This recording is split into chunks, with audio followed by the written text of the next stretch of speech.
Assalamualaikum warahmatullahi wabarakatuh. Balik barengan sama gue Taufik Nobo. Hari ini obrolan kita adalah tentang handphone yang satu ini, yaitu Samsung Galaxy A52. Handphone yang harganya ini lebih mahal 900.000 dari generasi sebelumnya, tapi punya spesifikasi yang juga jauh lebih tinggi. Pertanyaannya, apakah experience penggunaannya seindah spesifikasinya? Kita akan coba menjawab. By the way, disclaimer sebelumnya, handphone ini emang gue dipinjemin sama Samsung Indonesia buat gue bikin video ini, tapi seperti biasa tidak ada transaksi dalam bentuk rupiah, dolar, ataupun mata uang lainnya. Tapi sponsor dari video ini ada, yaitu diri gue sendiri, dimana lo bisa ngeklik satu buah link yang ada di kolom deskripsi untuk lo yang pengen membeli satu buah lot yang gue gunakan untuk video-video gue kalau lagi menggunakan Sony A7C.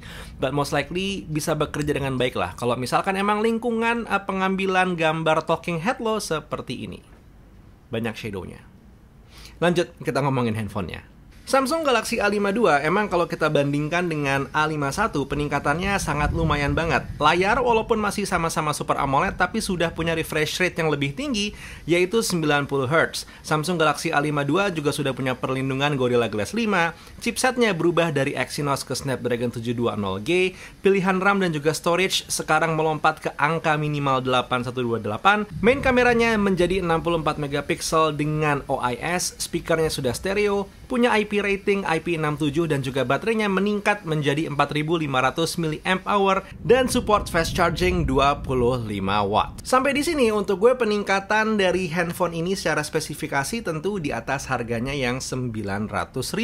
Belum lagi janji Samsung kalau handphone ini akan support sampai dengan Android 14 dan security update dijanjikan terus bergulir selama 4 tahun ke depan. Untuk harga handphone 5 juta kurang 1.000 ini jatuhnya lumayan oke loh. Jadi bisa dibilang dari sisi software, handphone ini masih akan bisa relevan sampai kurang lebih 5 tahun ke depan. Pertanyaannya, apakah kalau dari hardware Samsung Galaxy A52 juga masih bisa berumur 5 tahun? Tentu untuk bagian ini hanya waktu yang akan bisa menjawabnya.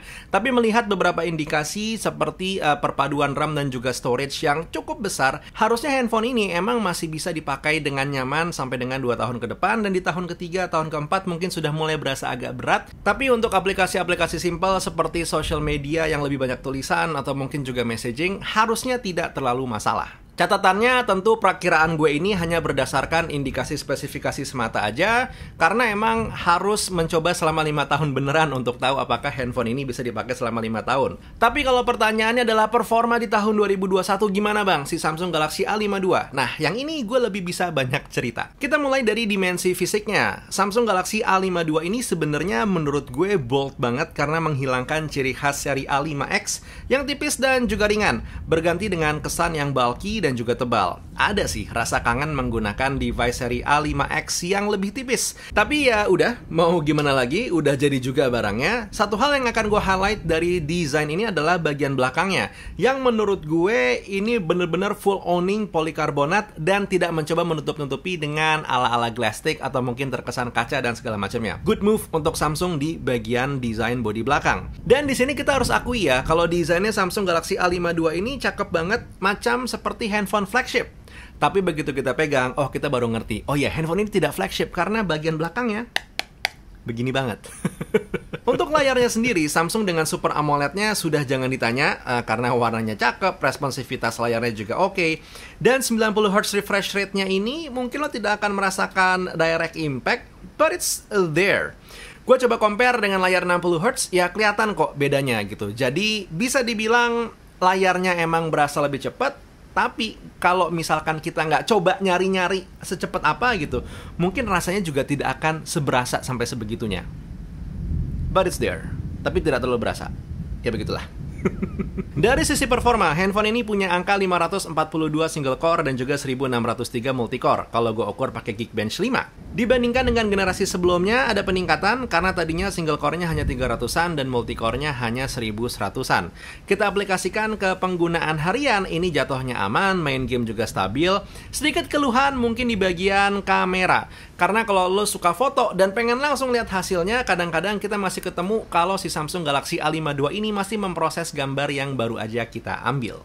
Tapi kalau kita ngomongin soal hasil kamera, Samsung Galaxy A52 ini image processingnya udah bagus, hasil out of cam-nya mateng, tidak oversaturasi, dan exposure-nya juga pas. Dynamic range-nya punya kesan luas, bahkan mode 2x digital zoom-nya A52 ini bisa diadu dengan 3x zoom-nya Galaxy A72, terutama saat penggunaan indoor. Oke, ini adalah hasil kamera belakang Samsung Galaxy A52. Dan kalau kita coba pakai jalan, gue sekarang lagi pakai mode 4K 30 fps. Nggak tahu juga ya, walaupun ada OIS, apakah bekerja dengan cukup baik atau enggak. Jujur, kalau cuma ngeliat dari layar handphone doang, kayaknya agak sulit menilai. Harus dilihat nanti di bagian komputernya seperti apa. Yang menarik seperti biasa tentu Samsung masih bisa bermain-main zooming in dan juga zooming out saat sudah merekam videonya. Kayak sekarang gue berubah ini ke kamera ultra wide angle-nya dan gue akan coba ke mode zoom-nya. Nah, karena mode zoom-nya ini ada OIS juga, jadi sebenarnya bisa dibilang look-nya lumayan stabil ya. Kalau dipakai jalan ya tentu berasa goyang, tapi masih stabil hitungannya kalau kita pegang pakai tangan seperti ini. Untuk secara dynamic range-nya silahkan lo lihat sendiri. Mungkin gue akan coba balik ke kamera utamanya. Itu kurang lebih seperti ini. Di satu buah scene yang cukup ribet ya. Ada matahari di belakang, terus juga ada pohon yang gelap dan segala macamnya. Ya, jatuhnya kurang lebih seperti ini. Ini hasil kamera depan Samsung Galaxy A72 dan menurut gue secara pewarnaan kalau dari layar handphone aja oke. Dynamic range juga not the best, tapi hitungannya lumayan lah. Ini kayak langit di belakang blown out dan memang seharusnya blown out. Kalau gue balik ke sini, ya hitungannya detail dari langit juga nggak terlalu kelihatan. But it's okay lah, ini kamera handphone. Jadi oke. Lanjut ke videonya. Dari sisi baterai, handphone ini kalau gue ukur dari 100 ke 21% itu bisa bertahan 5 hari 5 jam dengan koneksi campuran Wi-Fi dan juga GSM. Screen on time-nya mencapai 2 jam 13 menit. Kebayang kalau gue gunakan handphone ini sehari-hari, harusnya begitu hari kelar masih ada sisa untuk menggunakan handphone ini sambil tiduran. Nah, untuk menjawab pertanyaan di awal tadi, apakah experience penggunaan Samsung Galaxy A52 seindah spesifikasinya? Jawabannya adalah iya. Berbanding dengan harganya yang 4999, menurut gue masih masuk. Apalagi modelannya Samsung, biasanya di awal harganya agak tinggi dan selepas beberapa saat harganya akan turun dan makin terjangkau. I do think Samsung Galaxy A52 is such a steal. Tapi kalau ditanya gimana perbandingannya dengan Samsung Galaxy A72, nah yang ini menarik. Gue akan bikin videonya, atau mungkin sudah jadi videonya. Intinya lo lihat-lihat aja di bagian sini.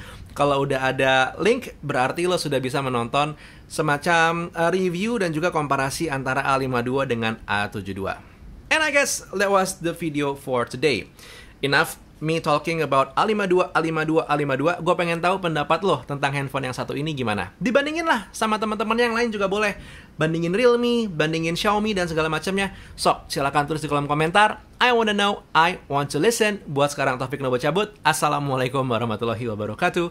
Skadush.